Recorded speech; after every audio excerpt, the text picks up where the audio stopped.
ભારત જે ક્રૂડ ઓઇલની વપરાશ કરે છે તેના 85% કરતાં વધારે આપણે આયાત કરીએ છીએ.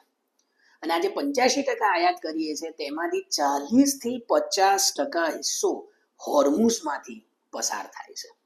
એટલે જો હોર્મુઝ ઉપર નાકાબંધી કરવામાં આવશે તો તેની સીધી જ અસર ક્રૂડ ઓઇલની કિંમતો ઉપર પડશે અને ભારતના બજારોમાં ક્રૂડ ઓઇલની કિંમતો ઉપર પણ તેની અસર જોવા મળશે.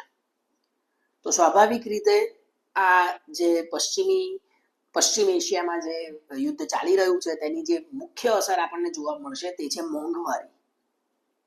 ક્રૂડ ઓઇલના ભાવ જે રીતે વધી રહ્યા છે તે રીતે આયાત બિલમાં પણ વધારો થશે, કારણ કે આપણે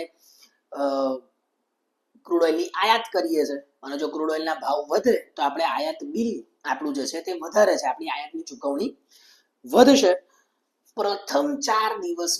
યુદ્ધના પ્રથમ 4 દિવસમાં જ ભારતને લગભગ 1820 કરોડનો બોજો પડ્યો છે એવો એક અંદાજ માંડવામાં આવ્યો છે. અને આપણે જાણીએ છીએ કે 1 મે થી જ ભારતમાં જે કમર્શિયલ સિલિન્ડરનો ગેસનો ભાવ છે તેમાં 993 રૂપિયાનો વધારો કરવામાં આવ્યો છે. 1 માર્ચે 114 રૂપિયાનો વધારો થયો, 1 એપ્રિલે 195 રૂપિયાનો વધારો થયો અને 1 મે 993 રૂપિયાનો વધારો થયો.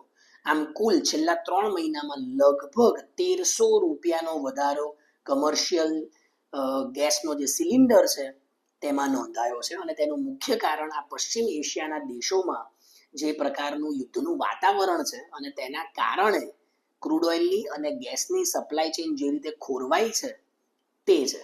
અને તેની સાથે